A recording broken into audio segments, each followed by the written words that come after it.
تازہ ترین ویڈیوز کے لیے چینل کو سبسکرائب کر کے بیل آئیکن اور آل نوٹیفیکیشن پر کلک کریں تاکہ آپ کو ملے ہر اپڈیٹ سب سے پہلے۔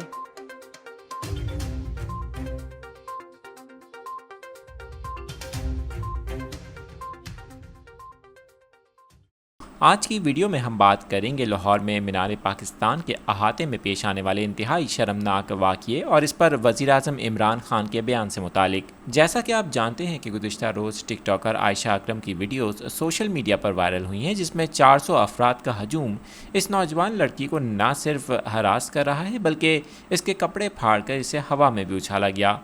اس معاملے پر اب وزیر اعظم عمران خان نے بھی خاموشی توڑ دی ہے۔ انہوں نے کیا کچھ کہا ہے وہ ہم آپ کو اس ویڈیو میں بتائیں گے، اس لیے ویڈیو کو آخر تک لازمی دیکھیے گا۔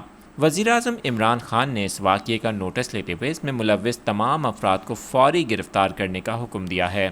انہوں نے اس واقعے سے متعلق افسوس کا اظہار کیا اور آئی جی پنجاب انعام غنی کو فون کر کے حکم دیا کہ تمام ملزمان کو فوری طور پر گرفتار کیا جائے۔ واضح رہے کہ اس سے قبل وزیر اعلیٰ پنجاب عثمان بزدار کی ہدایت پر 400 افراد کے خلاف مقدمہ تو درج کیا گیا تھا، تاہم گرفتاری کوئی بھی عمل میں نہیں آ سکی تھی۔